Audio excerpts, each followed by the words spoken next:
नमस्कार दोस्तों, आप सभी का आईसीडीआर की इस फर्दर क्लास में स्वागत है।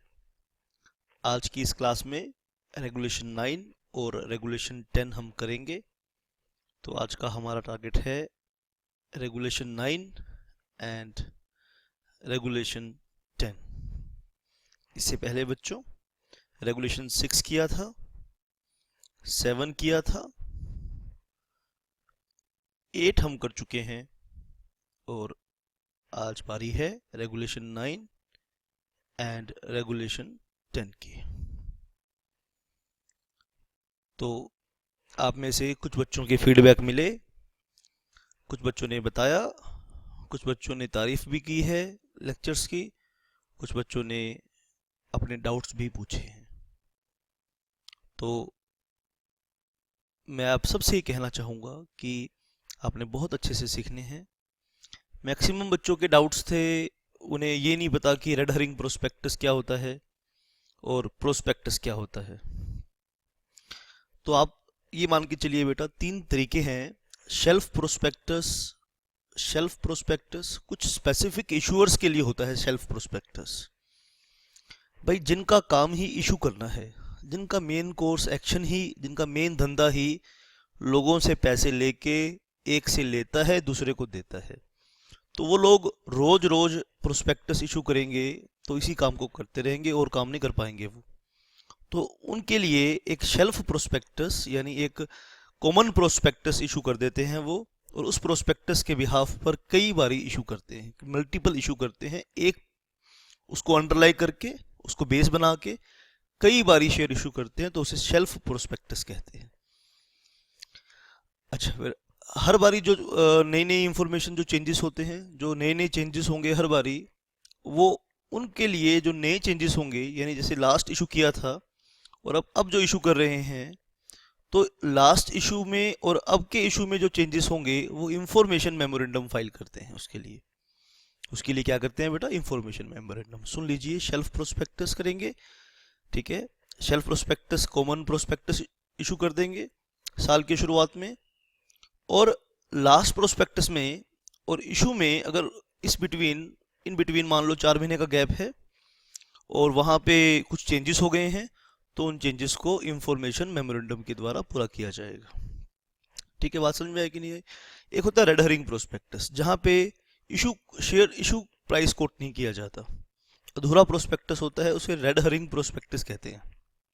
यानी जब बुक बिल्डिंग के थ्रू शेयर इशू होते हैं तो रेड हरिंग प्रोस्पेक्टस फाइल करना पड़ता है, ठीक है।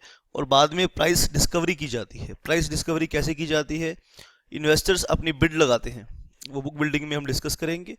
इन्वेस्टर्स अपनी बिड लगाते हैं। ये पूरा काम तो आपको जब समझ में आएगा, जब आप बुक बिल्डिंग को अच्छे से कर लेंगे। बुक बिल्डिंग कंसेप्ट इसके लिए आपको अच्छे से करना होगा। इन्वेस्टर्स अपनी बिड लगाते हैं और एवरेज प्राइस हम निकालते हैं।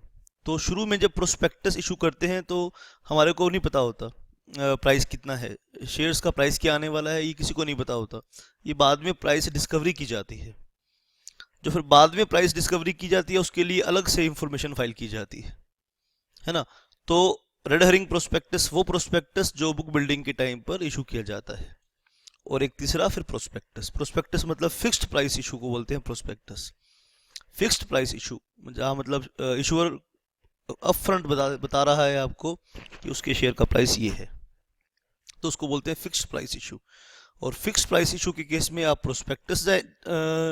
प्रोस्पेक्टस आप फाइल करेंगे। बुक बिल्डिंग के केस में रेड हरिंग प्रोस्पेक्टस करेंगे। और अगर मल्टीपल इश्यूज करने हैं, तो इससे फाइनेंशियल इंस्टीट्यूशंस वगैरह होते हैं, बैंक्स वगैरह होते हैं, तो इन्हें शेल्फ प्रोस्पेक्टस इनके लिए अवेलेबल होता है। तो इन तीनों में से कोई एक तरीका आपको चूज करना होता है इशूअर को। इन तीनों में से कोई एक तरीका, कोई तीनों इकट्ठे नहीं हो सकते, तीनों में से कोई एक तरीका होगा। और अगर फिर बेटा हम बात करेंगे राइट इशू की, अगर हम राइट इशू कर रहे हैं तो फिर लेटर ऑफ ऑफर फाइल करना पड़ता है डीएसई को, डेजिग्नेटेड स्टॉक एक्सचेंज को। ये सब काम हमने रेगुलेशन 6 में सीख लिए हैं। रेगुलेशन 6 था प्रोसीजर। रेगुलेशन 6 में आपने ये सब फाइलिंग का काम देखा, और रेगुलेशन 7 में आपने देखा प्रोसीजर 4। ये कुछ डाउट्स मेजर स्टूडेंट्स के डाउट्स थे बेटा, ये तो आपको ऑलरेडी पता होना चाहिए था, आप कंपनी लॉ अच्छे से पढ़ कर आए हैं। पहले भी। तो ये तो बेटा आपको अच्छे से बात पता होनी चाहिए थी। आप अर्लियर स्टेज पे, आप पहले वाली स्टेज पे कंपनी लो पढ़कर आए हैं, तो इसमें मेरी बेटा, इसमें मेरी कमी नहीं है। तो रेड हरिंग प्रोस्पेक्टस, प्रोस्पेक्टस और शेल्फ प्रोस्पेक्टस तो आपको ऑलरेडी बेटा पता होना चाहिए जब आप share capital chapter company law में पढ़ लेते हैं, वहीं आपको पता होना चाहिए था बेटा ये। चलिए कोई बात नहीं है। अगर अभी भी आपको समझ में नहीं आया है रेड हरिंग प्रोस्पेक्टस, प्रोस्पेक्टस और शेल्फ प्रोस्पेक्टस, तो मैं अभी भी बेटा आपको लेटर ऑन आप मुझे जरूर फीडबैक देना कि समझ में आया कि नहीं समझ में आया। मैं फिर भी बेटा आपको ये बातें बताऊंगा, अच्छे से क्लियर ये बातें कर दूंगा। जहाँ तक रेगुलेशन 7 का सवाल था, तो आपने इन प्रिंसिपल अप्रूवल का प्रोसीजर देखा बेटा। इन प्रिंसिपल अप्रूवल की रिक्वायरमेंट क्या थी रेगुलेशन 7 में, और रेगुलेशन 8 में आपने देखा different types of document which need to be filed, which needs to be filed. और आज बारी है रेगुलेशन 9 की। चलिए बेटा, तो आइए हम रेगुलेशन 9 डालेंगे। एक आप हेडिंग डालेंगे, website hosting for public comments. क्या हेडिंग डालेंगे बेटा? आप लिखिए यहाँ पर website hosting, website hosting for public comments. तो रेगुलेशन 9 और रेगुलेशन 10 करेंगे कंप्लीट आज के सेशन में। Website hosting for public comments,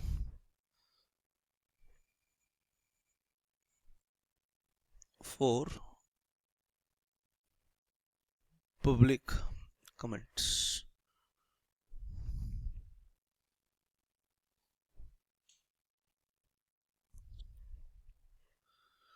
चलिए यहाँ पे हम रेगुलेशन 9 का जिक्र करने वाले हैं। ये बात आपको पता होनी चाहिए।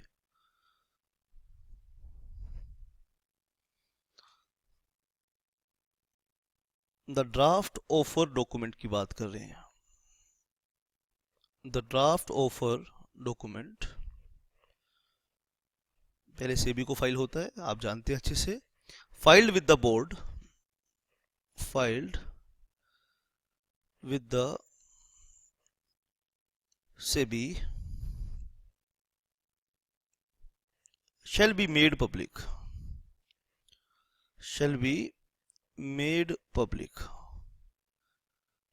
तो सेबी चाहता है कि आप ड्राफ्ट स्टेज पे ही उसे पब्लिक कर दें। अब सर पब्लिक कैसे कर सकते हैं? या तो प्रिंट करवाइए, प्रिंट करवाइए, या फिर प्रिंट करवाना बहुत महंगा पड़ेगा, बहुत सारे रिसोर्सेज का बेवजह वेस्टेज होगी। तो क्योंकि फाइनल नहीं है, अभी ड्राफ्ट स्टेज पे है, फाइनल तो अभी बाद में से भी चेंजेस स्पेसिफाई करेगा, फिर जाके वो फाइनल होगा। तो अभी ड्राफ्ट स्टेज पे उसे छापना तो समझदारी नहीं होगी। एक और तरीका है। एक तरीका क्या है? Draft of a document file with the SEBI shall be made public. कैसे कर सकते हैं पब्लिक? आप उसे वेबसाइट पर होस्ट कर दीजिए फॉर कमेंट्स। हो सकता है कि कंपनी कुछ विंडो ड्रेसिंग कर रही हो, कुछ चीज़ें छुपा रही हो। कंपनी हो सकता है कि कुछ लोगों का पैसा मार के बैठी हो। तो पब्लिक कमेंट्स, पब्लिक का क्या व्यू है कंपनी को लेकर, उसके इशू को लेकर, सेबी जानना चाहती है। सेबी यहाँ सिर्फ अपने प्रोसीजर्स पर ही, सेबी सिर्फ यहाँ अपने प्रोसीजर्स को ही बेस नहीं बनाना चाहती, ठीक है। सेबी चाहती है कि पब्लिक भी उसका सपोर्ट करे, पब्लिक भी उसे इस काम में साथ दे, ठीक है। तो इसके लिए वेबसाइट होस्टिंग का प्रोविजन रखा है। The draft of document file with the SEBI shall be made public for comments, for comments, ठीक है बेटा। For a period of at least, for a period, कितने समय तक? For a period of at least है, ध्यान से सुनना बेटा, at least 21 days from the 21 days from the filing. यानी जब आपने फाइल किया होगा ड्राफ्ट प्रोस्पेक्टस, तो ऑफर डॉक्यूमेंट कहना चाहिए, ड्राफ्ट ऑफर डॉक्यूमेंट, क्योंकि वो ऑफर डॉक्यूमेंट कुछ भी हो सकता है। At least 21 days from the filing, ठीक है बेटा। By hosting, by hosting. Host करना जानते हैं ना, क्या मतलब होता है होस्टिंग का? हाँ, वेबसाइट होस्टिंग वर्ड का मतलब जानते हैं कि अपनी वेबसाइट पर दिखाना है भाई, अपनी किसी चीज को अपनी वेबसाइट पर दिखाना। होस्टिंग इट ऑन,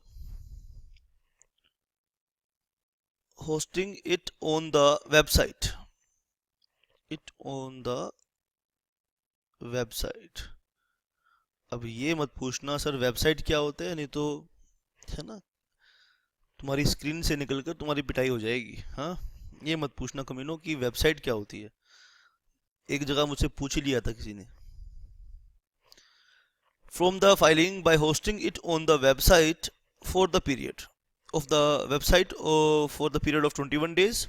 अब किसकी वेबसाइट पर? कंपनी की वेबसाइट पर या सेबी की वेबसाइट पर? ध्यान से सुन लो। ऑफ द बोर्ड, बोर्ड मतलब सेबी, ऑफ द बोर्ड। शाबाश, ध्यान से आपने सुनना है। Of the board, RSC, where, कौन सी आरएससी पर? Where specified securities, where specified securities are proposed to be listed, are proposed to be listed। जहां आप स्पेसिफाइड सिक्योरिटीज को लिस्ट करवाने जा रहे हैं, propose to be listed. And merchant banker, तो कहां कहां वेबसाइट पर शो करना है? And merchant banker associated with the issuer, associated with the issue। तो बहुत ध्यान से आपने, बहुत ध्यान से आपने इस पैराग्राफ को पढ़ना है। तो आइए बेटा ध्यान से आप इसको लेकर चलेंगे, अच्छे से इसे पढ़ेंगे। शाबाश। आप रेगुलेशन 9 को एक बार स्क्रीन पे आपके सामने रखा हुआ है, इसे आप नोट भी कर रहे हैं, मैं जानता हूँ। आप नोट कर लीजिए इसे, और कोई भी डाउट है तो पूछ लीजिए। 21 डेज तक ये, एटलीस्ट 21 डेज तक इसकी होस्टिंग होगी। कहाँ होगी?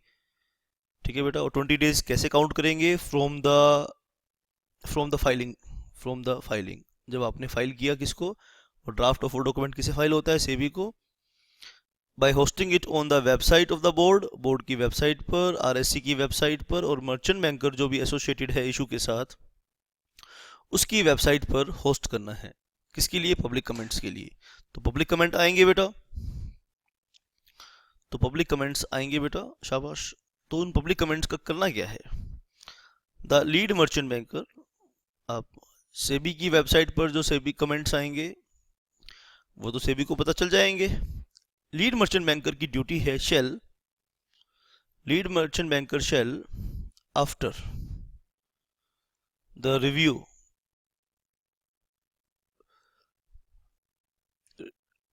ठीक है बेटा। यहाँ पे आप लिखेंगे बेटा, after the expiry of 21 days की बात करनी है बेटा। After the lead merchant banker shall, after the expiry of 21 days, expiry of 21 days, shall file with the board, shall file with the board a statement,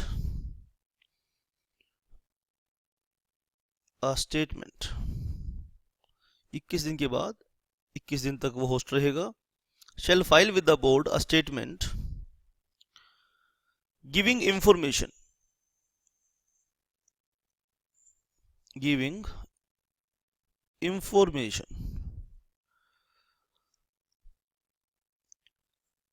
of the comments received by, of the comments received by them, comments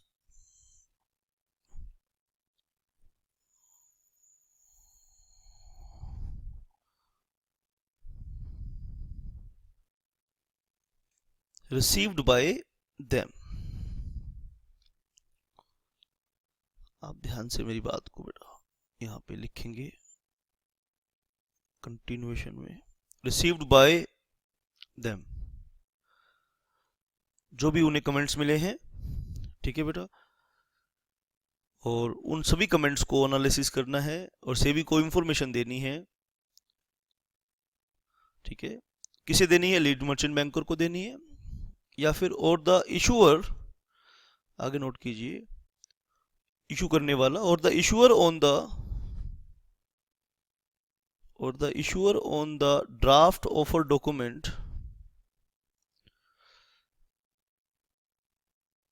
एक और filter है ये सेबी का ऐसा करने का पीछे, यानी अगर कोई भी अभी भी कुछ डिफेक्ट या कमी बच गई है तो पता लग जाए, और the issuer on the draft offer document during that period,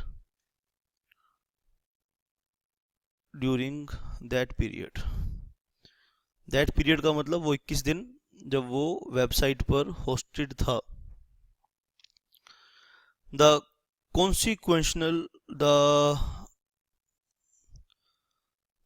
consequential changes, ठीक है बेटा, द consequential, उन कमेंट्स के ऊपर अगर इशूअर ने कुछ चेंजेस करने की सोची है तो उसके बारे में भी सेबी को बताएगा, इफ एनी, अगर उसने कुछ चेंजेस के बारे में सोचा है, इफ एनी, कि इन कमेंट्स के ऊपर हम फाइनल ऑफर डॉक्यूमेंट जब तैयार करेंगे तो उसमें चेंजेस करेंगे, तो अगर इशूअर ने ऐसा कुछ सोचा है तो बताएगा सेबी को। To be made in the consequential changes if any in the offer document,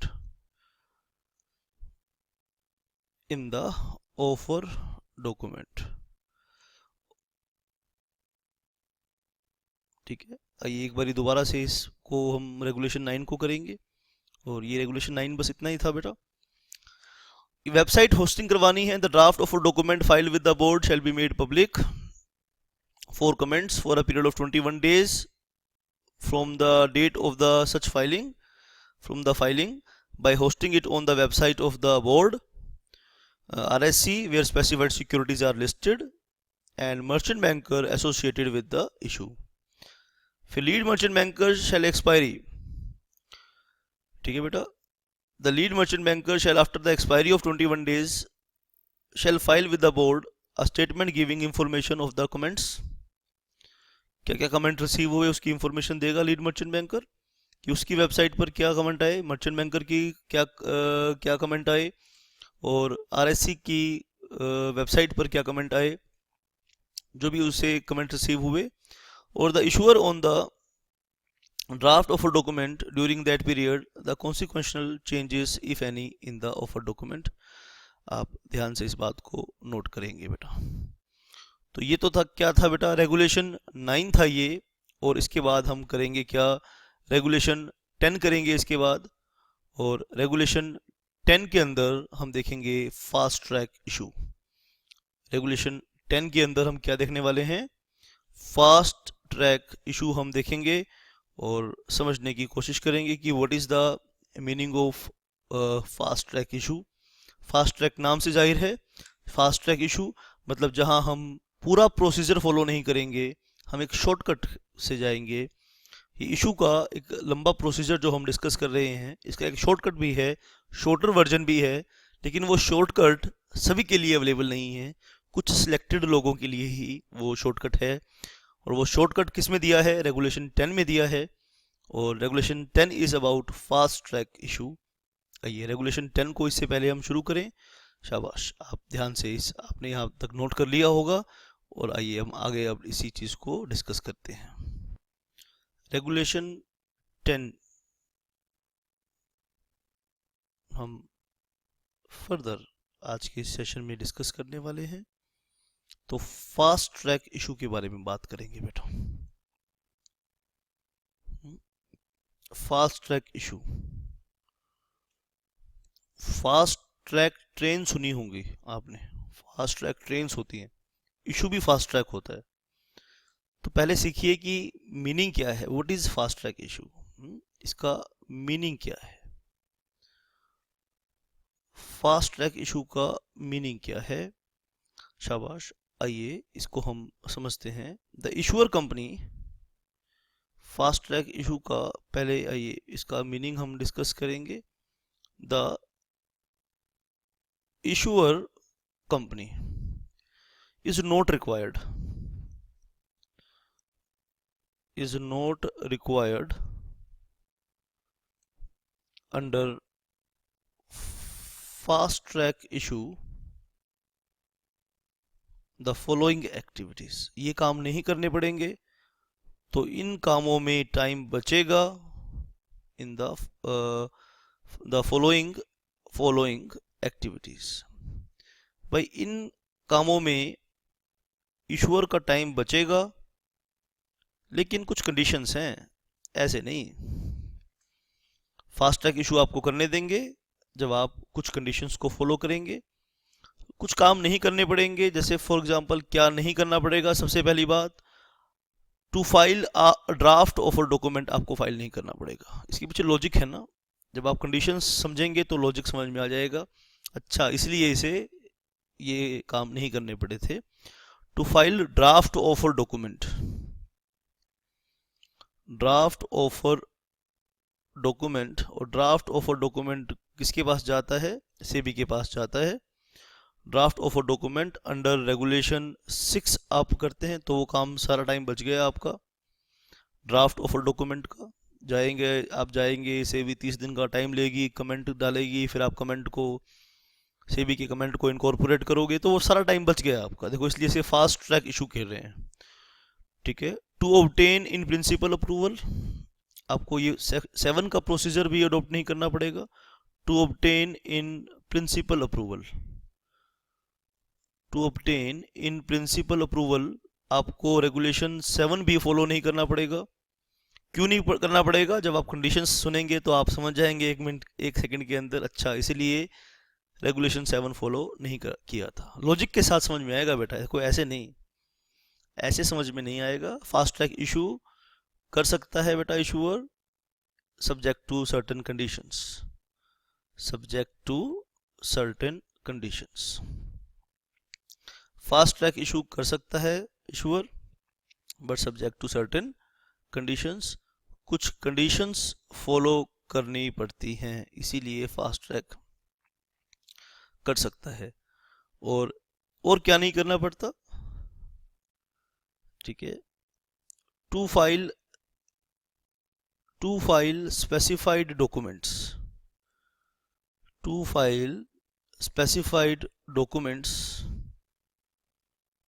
और आपने रेगुलेशन 8 में डॉक्यूमेंट्स देखे कि डॉक्यूमेंट्स कुछ ड्राफ्ट ऑफर डॉक्यूमेंट्स के टाइम पर, कुछ ड्राफ्ट के टाइम पर, जब आपका ऑफर डॉक्यूमेंट ड्राफ्ट स्टेज में होता है तो कुछ डॉक्यूमेंट्स फाइल करने पड़ते हैं। और फिर ठीक है बेटा, सेबी ऑब्जर्वेशन देता है ड्राफ्ट ऑफर डॉक्यूमेंट पर, और सेबी के ऑब्जर्वेशन के बाद कुछ फिर डॉक्यूमेंट्स फाइल करने पड़ते हैं। तो 2 कैटेगरी के डॉक्यूमेंट्स आप रेगुलेशन 8 में ऑलरेडी कर चुके हैं। There are 2 categories of document under regulation 8, तो वो दोनों आप ऑलरेडी कर चुके हैं, है ना।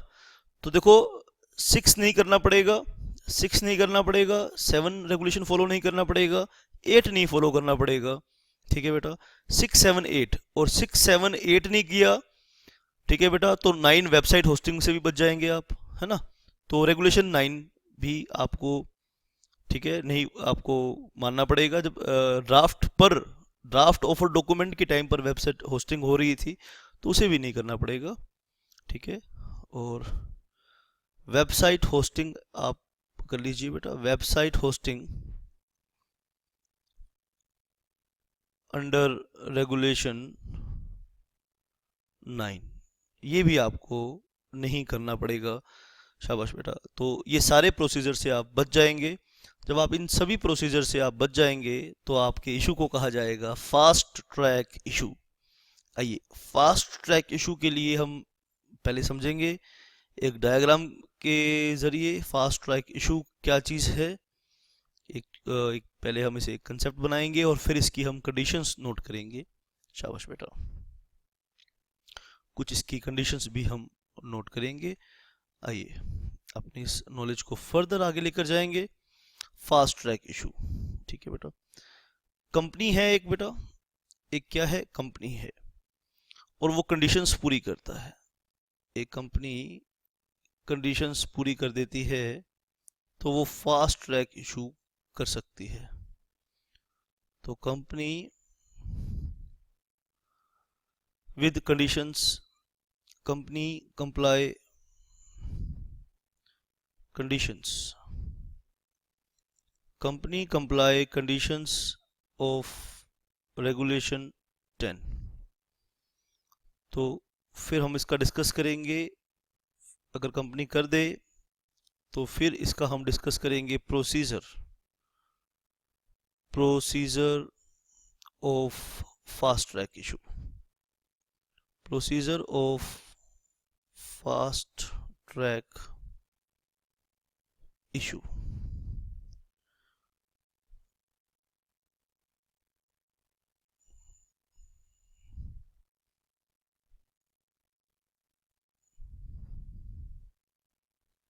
आइए बेटा, तो हम इसका डिस्कस करेंगे procedure of fast track issue,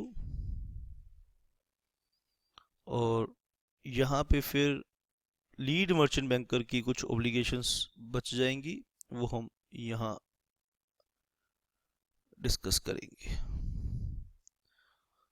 तो ये है फास्ट ट्रैक इशू का एक फॉर्मेट के ज़रिए मैं आपको बता रहा हूँ ताकि आपको समझ में आए। यहाँ हम पढ़ेंगे लीड मर्चेंट बैंकर की कुछ ऑब्लिगेशंस हैं। Lead merchant banker to submit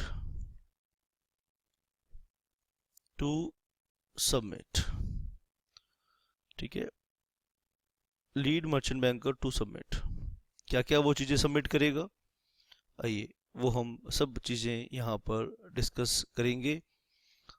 चलिए, तो क्या फाइल करना पड़ेगा, ठीक है। अगर आप फास्ट ट्रैक इशू करना चाहते हैं तो आप क्या फाइल करेंगे, आप रेड हरिंग प्रोस्पेक्टस फाइल करेंगे, ठीक है। In case of book built issue, RHP कहाँ इशू यूज होता है, in case of book built issue लिख लीजिए। कुछ लोगों को क्योंकि नहीं पता आरएचपी के बारे में, in case of book built issue, जहाँ बुक बिल्डिंग होगी वहाँ पर आरएचपी यूज किया जाएगा।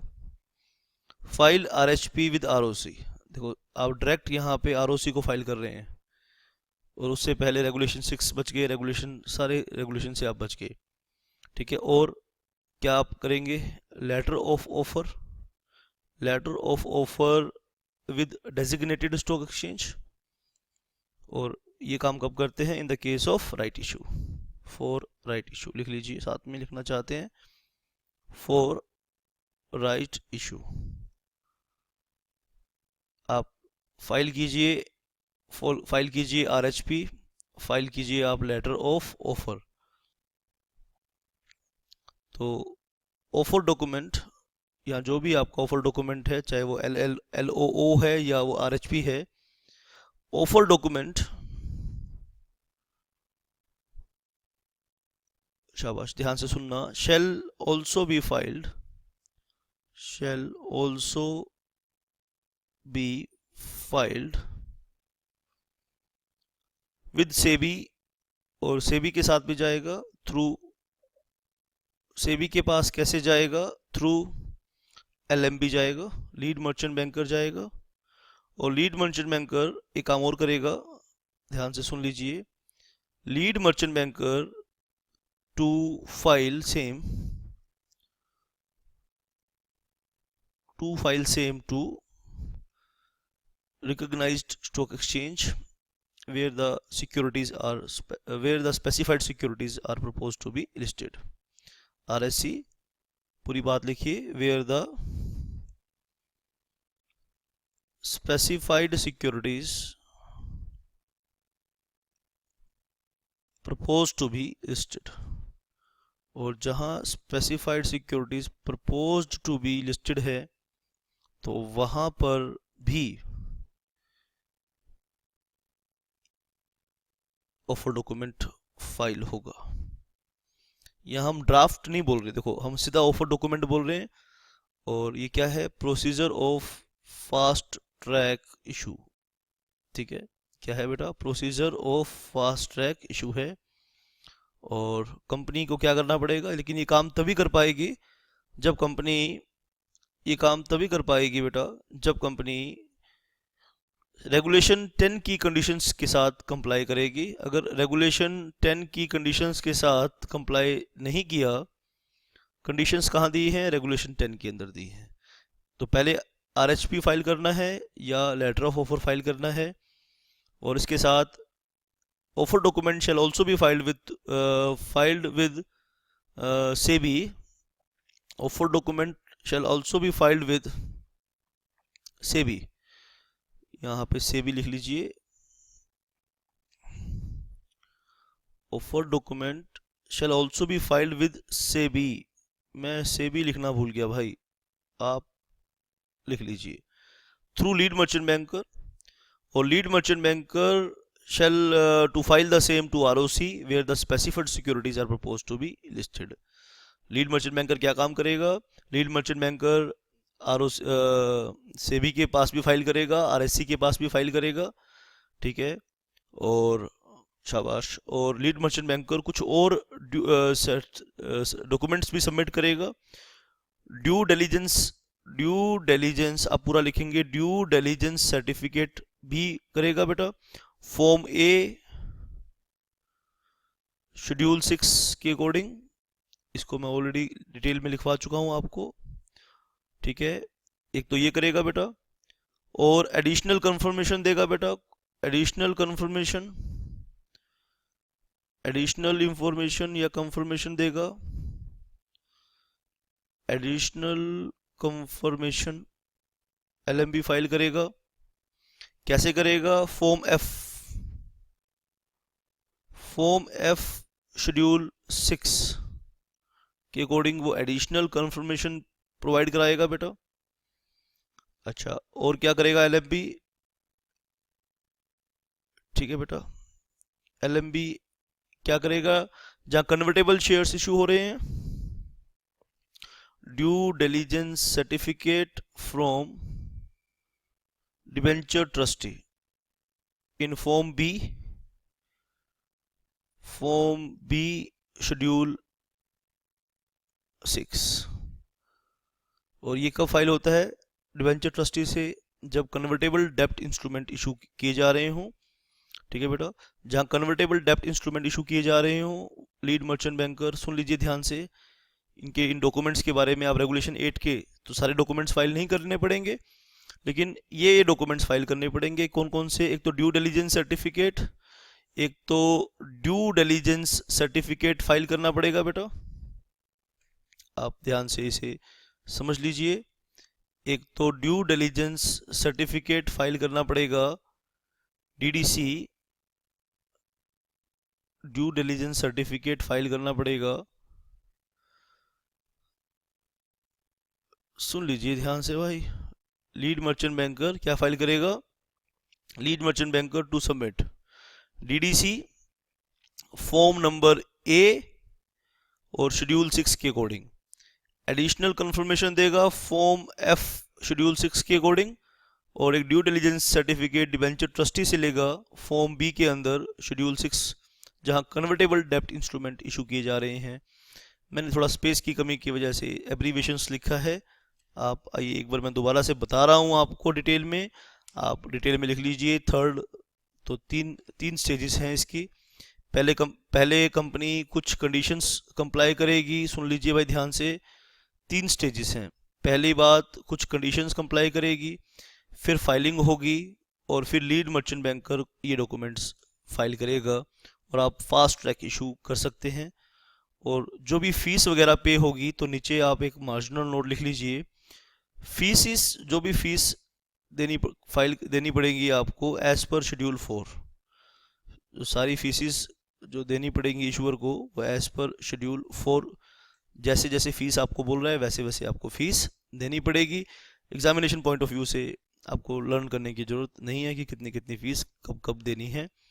तो थर्ड जो पॉइंट है उसमें लीड मर्चेंट बैंकर एक ड्यू डिलिजेंस सर्टिफिकेट करेगा फॉर्म ए शेड्यूल 6 के अंदर, और अगर कन्वर्टेबल डेप्ट इंस्ट्रूमेंट इशू कर रहे हैं तो फॉर्म बी के अंदर फॉर्म बी शेड्यूल 6 के अकॉर्डिंग फाइल करेगा, और एडिशनल कंफर्मेशन भी देगा फॉर्म एफ शेड्यूल 6 के अकॉर्डिंग अगर रिक्वायर्ड है तो। अब इस फास्ट ट्रैक इशू में और क्या बचता है? हमने फास्ट ट्रैक इशू का मीनिंग देखा, हमने ये देखा कि फास्ट ट्रैक इशू का क्या मीनिंग है, क्यों इसे फास्ट ट्रैक बोल रहे हैं, और फिर हमने इसका प्रोसीजर भी देख लिया। अब इस प्रोसीजर में सिर्फ एक चीज़ बचती है कि ये कंडीशंस क्या हैं। रेगुलेशन 10 की ये कंडीशंस अगर हमें पता लग जाए तो हमें फास्ट ट्रैक इशू का पूरा प्रोसेस हमें समझ में आ जाए कि फास्ट ट्रैक इशू किस चिड़िया का नाम है। आइए तो अभी हम क्या करने वाले हैं, स्पेसिफाइड कंडीशंस। अभी हम क्या करने वाले हैं कि वो स्पेसिफाइड कंडीशंस आखिर हैं क्या, कि जिसके बेसिस पर फास्ट ट्रैक इशू होता है। आइए हम उन सभी कंडीशंस को यहाँ पर समझने की कोशिश करेंगे। कुछ एक कंडीशंस टेक्निकल हैं और कोई बात नहीं, लेकिन आपके डाउट है तो मैं उसे क्लियर करूँगा बेटा। और अगर आप बेटा परेशान नहीं होना अगर कोई कंडीशन समझ में ना आए, तो ये बहुत टेक्निकल है, हाईएस्ट लेवल ऑफ नॉलेज, ये बेटा एक्सट्रीम लेवल तक आप पढ़ रहे हैं, तो ये कोई बेटा नेचुरल है, कोई पॉइंट हो सकता है कि क्लियर ना हो, लेकिन वहाँ पे आपने डिमोटिवेट नहीं होना है, फ्रस्ट्रेट नहीं होना है कि सर मुझे तो ये समझ में नहीं आया पॉइंट। कोई बात नहीं, एक पॉइंट समझ में नहीं आया तो उसके पीछे आपने छोड़नी नहीं है बात। पूरा प्रोसीजर है, बड़ा प्रोसीजर है, बहुत बड़ा काम हम कर रहे हैं, पूरे इशू के प्रोसीजर को सुन रहे हैं, समझ रहे हैं, लर्न कर रहे हैं। तो ऐसा लाजमी होता है बेटा कि कई बार कोई पॉइंट समझ में ना आए तो उस एक पॉइंट के बेसिस पे आप पूरे चैप्टर को डाउन ना करिए प्लीज़। कोई एक पॉइंट आपके समझ में नहीं आ रहा, कोई बात नहीं, तो लेटर ऑन जब आप इसे एक बारी, दो बारी, तीन बारी पढ़ेंगे तो समझ में बातें आनी शुरू हो जाएंगी। शाबाश बेटा, 3 बारी रिवीजन करना है इसका ICDR का। एक तो आप साथ साथ मेरी रिवीजन कर रहे हैं, साथ साथ नोट्स बना रहे हैं, आप पढ़िए। जब आप पूरा प्रोसीजर ये कर लेंगे, फिर एक पूरे प्रोसीजर की एक दिन नहा धोकर बैठ जाना अपने टेबल चेयर पर, और एक बारी बैठ जाना और फिर पूरा प्रोसीजर पढ़ के उठना, चाहे वो 2 घंटे 4 घंटे लगें, पूरा प्रोसीजर पढ़ के उठना। और ख़त्म होने के बाद एक बारी तो रिवीजन कर रहे हो साथ साथ, और फिर जब ये ख़त्म हो जाएगा तो फिर आप रिवीजन करना एक बारी, और एक बारी फिर विद इन 1 वीक एक रिवीजन और, 3 इसकी रिवीजन करना, ठीक है। और फिर इसको हम कैसे इसे लर्न करना है, कैसे इसे करना है, वो सब बातें बाद में हम डिस्कस करेंगे। आपके एग्जामिनेशन क्वेश्चन कैसे आते हैं ये भी आपसे डिस्कस किया जाएगा। चलिए आइए कंडीशंस, जब इन कंडीशंस को आप सुनेंगे तो आप मान जाएंगे कि क्यों रेगुलेशन 6 फॉलो नहीं करवाया, क्यों 7 नहीं करवाया, क्यों 8 नहीं करवाया, आइए, और क्यों 9 नहीं करवाया, ठीक है। चलिए फर्स्ट कंडीशंस हम देखेंगे। द इक्विटी शेयर्स, देखो पहली बात समझते ही आपको फास्ट ट्रैक के बहुत सारे लॉजिक समझ में आ जाएंगे। Equity shares of the issuer, equity shares of the issuer company have been listed on the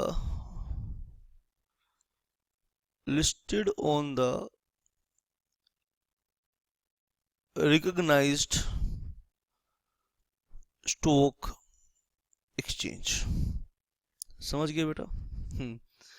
तो जब पहली बारी लिस्टेड हुई थी कंपनी तो देखो उसने सारे काम पूरे किए थे। अब कोई कंपनी लिस्टेड है तो लिस्टिंग मेंटेन रखने के लिए उसे बहुत सारे डिस्क्लोजर करने पड़ते हैं। तो रेगुलेशन 6 और उन डिस्क्लोजर्स के सामने रेगुलेशन 6, रेगुलेशन 7, रेगुलेशन 8 उन सब में कवर हो जाते हैं। तो इसलिए रेगुलेशन 6, 7, 8 को फॉलो करना की जरूरत नहीं है। Equity shares of the issuer, क्योंकि इक्विटी शेयर ऑलरेडी लिस्टेड हैं, have been listed on the recognized stock exchange having nationwide terminals। आप अभी इस पॉइंट को अभी क्लोज ना कीजिए, आइए, having nationwide terminals, having nationwide यानी issuer already nationwide trading terminals पर लिस्टेड है, यानी स्टॉक एक्सचेंज पर लिस्टेड है ऑलरेडी। तो जब लिस्टेड है तो लिस्टिंग होने के लिए उसने सेबी के सारे प्रोसीजर्स फॉलो किए होंगे और डिस्क्लोजर रिक्वायरमेंट सारी फॉलो की होंगी। ठीक है, ट्रेडिंग टर्मिनल्स, तो पूरी बात पढ़ेंगे तो और भी बात समझ में आएगी। For a period of at least, यानी minimum period, minimum at least 3 years, और वो भी कब? इमीडिएटली, ऐसे नहीं कि 10 साल पहले, immediately preceding the reference date, preceding the reference date. Reference date का मीनिंग मैं अभी आपको लिखवाऊंगा, यानी जब आप रेफरेंस डेट आप ऐसे समझ सकते हैं बेटा, जब आप फाइल करते हैं आरएचपी या लेटर ऑफ ऑफर, जब आप आरएचपी फाइल करते हैं आरओसी के साथ तो वो आपकी रेफरेंस डेट मानी जाती है। जब आप लेटर ऑफ ऑफर डीएससी के साथ फाइल करते हैं तो आपकी रेफरेंस डेट मानी जाती है। यानी जब आपने आरएचपी फाइल किया, डीएससी फाइल किया, तो उसके इमीडिएट 3 साल पहले आप लिस्टेड हैं। जब आप ऑलरेडी लिस्टेड हैं तो इसका मतलब आप एक रिनाउंड पार्टी हैं जिसके बारे में से भी बहुत कुछ जानती है, तो इसीलिए इसे अननेसेसरली प्रोसीजर्स को फॉलो करने की रिक्वायरमेंट नहीं है। तो रेफरेंस डेट के इमीडिएटली 3 साल पहले अगर वो लिस्टेड है, तो लिस्टेड है तो सेबी उसके बारे में सब कुछ जानती होगी भाई। अब सेबी को क्या बताओगे आप? इसके पास कुछ भी छुपाने के लिए नहीं होगा, कुछ भी ऐसा बताने के लिए, नई चीज बताने के लिए नहीं होगी। तो इसलिए ऐसे इशूअर को जो 3 साल से ऑलरेडी लिस्टेड है, ये इशू लेकर आना चाहता है नया, तो इसे करने देंगे भाई, तू कर ले, तेरे को 6 फॉलो नहीं करना, 7 फॉलो नहीं करना, 8 फॉलो नहीं करना, एक्सेट्रा, तू फॉलो कर ले। और सिर्फ लिस्टिंग की बात नहीं कर रहे हैं, एवरेज मार्केट कैपिटलाइजेशन की भी बात कर रहे हैं। सुन लो ध्यान से। अब कुछ बच्चों को एवरेज मार्केट कैपिटलाइजेशन समझने में दिक्कत आएगी, तो पहले आप नोट कर लीजिए, मैं आपको समझाने की कोशिश करूंगा कि व्हाट इज एएमसी। ठीक है, आइए आप करेंगे द एएमसी एवरेज मार्केट, पहले मार्केट कैपिटलाइजेशन मैं बता देता हूँ, फिर एवरेज तो आपको कैलकुलेट करना आता है, ये आप बड़े स्मार्ट बच्चे हैं। यानी एक 10 रुपए का शेयर आज मार्केट में, आज की डेट में मार्केट में 450 रुपए का बिक रहा है। 10 रुपए का शेयर आज मार्केट में 450 रुपए का उसका बिक रहा है, तो आज का मार्केट कैपिटलाइजेशन उस शेयर का क्या है? 450 रुपए। तो हमें क्या क्या निकालना है? एवरेज मार्केट कैपिटलाइजेशन निकालना है। ठीक है, the AMC of public share holding, the AMC of public share holding, बहुत ध्यान से आपने नोट करना है, of the issuer is at least rupees 3000 crores।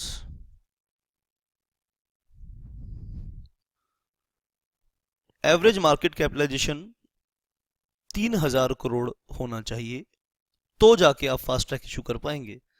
अगर आपका एवरेज मार्केट कैपिटलाइजेशन 3000 करोड़ नहीं है तो आप फास्ट ट्रैक इशू नहीं कर पाएंगे, यानी बड़े इशूअर्स के लिए ही ये है।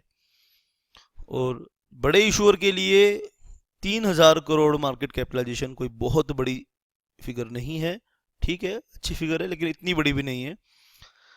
आइए हम अब कैलकुलेट करें एवरेज मार्केट कैपिटलाइजेशन का मतलब क्या है। आइए, सम ऑफ डेली, आप लिखिए sum of daily market capitalisation, daily market capitalisation, आप उसे जोड़ लीजिए। Sum of daily market capitalisation of public share holding ले लीजिए पब्लिक शेयर होल्डिंग। अब हम सीख रहे हैं कि एएमसी कैलकुलेट कैसे करेंगे। ठीक है बेटा, public share holding for a, कितना लेना है आपने, for a period, for a period of 1 year, 1 साल का आपको डेटा लेना पड़ेगा, ये मिल जाएगा स्टॉक एक्सचेंज से easily. 1 year up to the end of the quarter, 1 year up to the end of quarter, end of quarter, quarter जानते हैं ना, क्वार्टर पीने वाला क्वार्टर नहीं, ईयर का क्वार्टर, ईयर का 1/4 की बात करते हैं। For a period 1 year up to the end of quarter, end of the quarter preceding the month, preceding the month in which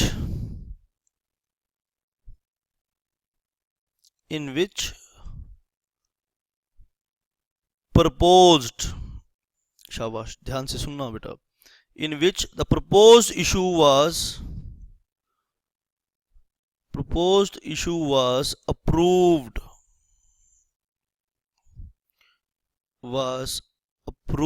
by, बहुत ध्यान से आपने इसे समझना है, by the shareholders or the board,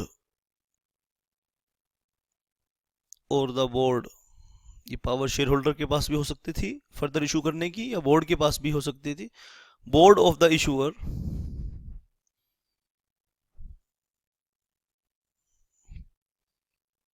as the case may be, यानी जो भी केस है, as the case may B,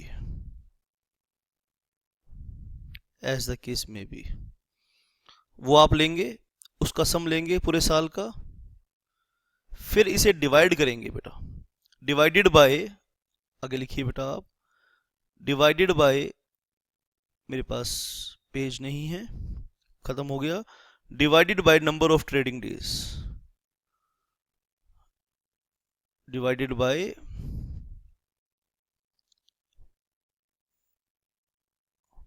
number of trading days, लिख लीजिए बेटा। तो एवरेज निकल आएगा ना बेटा, एवरेज निकालना तो 5वीं क्लास के बच्चों को भी आता है, आपको तो आना चाहिए। Divided by number of trading, यानी ट्रेडिंग, जितने दिन ट्रेडिंग हुई उतने दिनों से आप उसे डिवाइड कर देंगे, भाग कर देंगे। शाबाश बेटा। एएमसी एवरेज मार्केट कैपिटलाइजेशन को मैंने बताया कि कितनी होनी चाहिए, 3000 करोड़ की होनी चाहिए, और साल यहां कौन सा लेंगे, for a period of 1 year up to the end of quarter, up to the end of quarter preceding the month in which the proposed issue was approved, जिस दिन आपने प्रपोज्ड इशू का डिसीजन लिया। अब डिसीजन दो तरीके से हो सकता था, शेयर होल्डर भी ले सकते थे और डायरेक्टर भी ले सकते थे। जिस दिन आपने प्रपोज्ड इशू का डिसीजन लिया, ठीक है बेटा, प्रीसीडिंग द मंथ, जो, और उस मंथ से, ठीक है बेटा, उस मंथ से पहले जो क्वार्टर कंक्लूड हुआ है, ठीक है बेटा, for a period of 1 year up to the end of quarter preceding the month, जिस महीने आपने डिसीजन लिया उस महीने से पहले जो क्वार्टर एंड हुआ है, ठीक है, वहां तक 1 साल का आप सम लेंगे, एवरेज मार्केट कैपिटलाइजेशन लेंगे, एएमसी निकालने के लिए आप वो सम लेंगे और उसे फिर नंबर ऑफ ट्रेडिंग डेज से आप डिवाइड करेंगे। एक बारी और दोबारा से सुन लीजिए, for a period of 1 year up to the end of quarter preceding the month, यानी उस महीने से पहले जो क्वार्टर, ठीक है बेटा, जो क्वार्टर एंड हुआ है, ठीक है, जो क्वार्टर आपका एंड हुआ है, जिस मंथ आपने डिसीजन लिया, मान लीजिए आपने डिसीजन लिया शाबाश, आप सुनिए मेरी बात ध्यान से। किस मंथ आपने डिसीजन लिया? आपने डिसीजन लिया मान लीजिए प्रपोज इशू का अक्टूबर में, तो अक्टूबर से पहले जो क्वार्टर एंड हुआ होगा आपका, हम्म अक्टूबर से पहले एंड हुआ होगा सितंबर, तो 30 सितंबर जो क्वार्टर एंड हुआ होगा, 30 सितंबर से पीछे एक साल ले लीजिए। 30 सितंबर से पीछे आप एक साल लेंगे तो जितने एक साल का आपके पास मार्केट कैपिटलाइजेशन है पूरे एक साल की, आप उसे जोड़ देंगे। ठीक है बेटा, जिस जिस दिन की मार्केट कैपिटलाइजेशन आपको है, आपके पास है, आप उसे जोड़ देंगे। सम ऑफ डेली मार्केट कैपिटलाइजेशन ले लेंगे ना उनका एक साल का आप, और पब्लिक शेयर होल्डिंग, और फिर उसे नंबर ऑफ ट्रेडिंग डेज से भाग कर देंगे। तो आपका क्या आ जाएगा? एएमसी आ जाएगा, एवरेज मार्केट कैपिटलाइजेशन आ जाएगा। और एएमसी को आप फिर कैलकुलेट करेंगे, अगर वो 3000 करोड़ है मिनिमम, ज़्यादा चल सकती है लेकिन मिनिमम कितनी होनी चाहिए? एटलीस्ट 3000 करोड़ होनी चाहिए। ठीक है, तो आइए बेटा इस चीज़ को हम फर्दर, सेकंड कंडीशन हमने देखी फास्ट ट्रैक इशू की, आइए थर्ड कंडीशन देखेंगे बेटा। फास्ट ट्रैक इशू की थर्ड कंडीशन अब निकालेंगे एनुअलाइज्ड ट्रेडिंग टर्नओवर। अब हम कैलकुलेट करेंगे, अभी भी सेबी को संतुष्टि नहीं मिली है, सेबी अभी आपसे कुछ और कैलकुलेशन भी करवाएगी। कहते हैं जी आप एनुअलाइज्ड ट्रेडिंग टर्नओवर निकालो। Annualised trading turnover,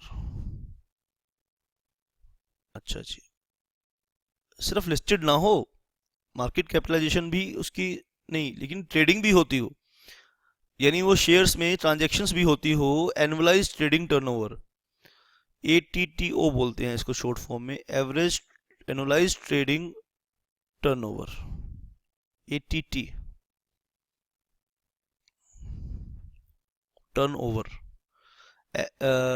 annualised trading turnover भी इसे बोला जाता है। ऑफ द इक्विटी शेयर्स कितनी होनी चाहिए ये? आइए, annualised trading turnover of the equity shares of the issuer, of the equity shares of the issuer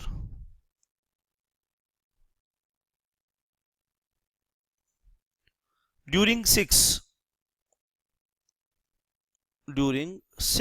calendar months, during 6 calendar months immediately preceding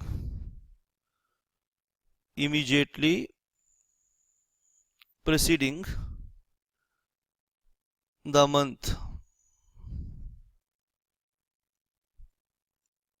immediately preceding the month of the reference date, of the reference date, यानी जिस दिन आपने offer document file किया, preceding उसके पिछले 6 महीने, has been at least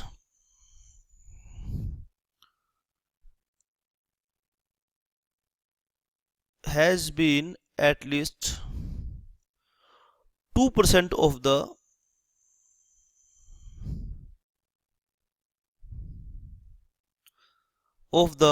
weighted average number of the weighted average, शाबाश, आप ध्यान से आप सुन लीजिए, weighted average number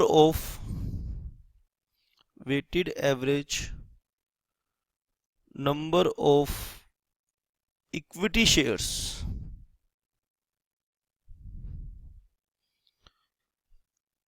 listed during such 6 months period, during such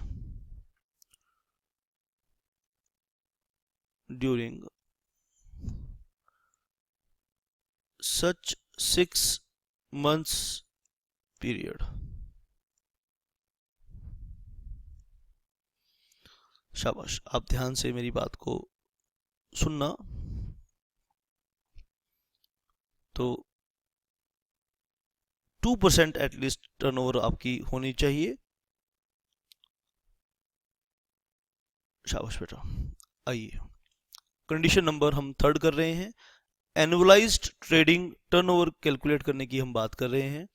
If the equity shares of the issuer during 6 calendar months immediately preceding the month of the reference date has been at least 2% of the weighted average number of equity share listed during such months period। अब weighted average कैसे निकालते हैं बेटा? तो आप ये बात बचपन में पढ़कर आते हैं, और स्टॉक एक्सचेंज पे के जो सॉफ्टवेयर्स होते हैं वो एक कमांड देने से ही ये बात बता देते हैं कि वेटेड एवरेज टर्नओवर क्या है। तो ये 2% आपकी होनी चाहिए। ठीक है, एग्ज़ाम में आपसे ये नेग्लिजिबल चांसेस हैं कि वेटेड एवरेज आपसे निकलवाएगा, लेकिन आपको ये निकालना आना चाहिए कि वेटेड एवरेज का मतलब क्या है, कि फिर और उसे एनुअलाइज्ड फिर कैसे करेंगे, ये बात आपको पता होनी चाहिए। ठीक है, तो अभी मैं इन कंडीशंस को पूरा करूं। अगर मैं ये बात समझाने बैठ गया यहाँ पे कि वेटेड एवरेज आप कैसे निकालेंगे, तो ऐसा नहीं, इसके निकालने का तरीका आप सीख नहीं सकते, आप सीख सकते हैं। तो अभी मैं एक काम ये कर रहा हूँ कि मैं अभी आपको ये सिर्फ बता रहा हूँ। ठीक है, आप इसे पढ़ लीजिए। ये जम्पशन भी ले सकता हूँ कि आपको वेटेड एवरेज निकालना आता होगा। अगर आप वाकई में इसे सीखना चाहते हैं तो मैं आपको लेटर ऑन बता भी दूंगा। अभी इस क्लास में क्योंकि कंडीशंस पूरी करनी है मुझे, और कंडीशंस भी पूरी नहीं होने का टाइम है यहाँ पे बेटा, क्योंकि अभी बहुत सारी कंडीशंस बची हुई हैं। अभी हम सिर्फ थर्ड पर ही पहुँचे हैं। ठीक है, तो अभी आप क्या करेंगे बेटा, अभी आप इसे सिर्फ समझ लेंगे कि एनुअलाइज्ड ट्रेडिंग टर्नओवर कंडीशन 3 में क्या है, कि कितनी है। आप इसे लर्न कर लीजिए, और फिर ये कैसे कैलकुलेट करते हैं वो एक अलग मैटर है। Annualised trading turnover of the equity shares of the issuer during 6 calendar months. अब कौन से कैलेंडर मंथ्स में चेक करनी है? Immediately proceeding the month of the reference date. ठीक है बेटा, अगर आपकी रेफरेंस डेट मान लीजिए अक्टूबर में आ रही है, तो अक्टूबर से इमीडिएटली पहले जो 6 महीने हैं आपने उन 6 महीनों की इक्विटी शेयर्स की एवरेज टर्नओवर निकालनी है। और ये कितनी होनी चाहिए? ये होनी चाहिए at least 2% of the weighted average, 2% of the weighted average number of equity share listed during the such 6 months period. ठीक है, और मैं आपको लेटर ऑन ये बता भी दूंगा कि कैसे निकालते हैं,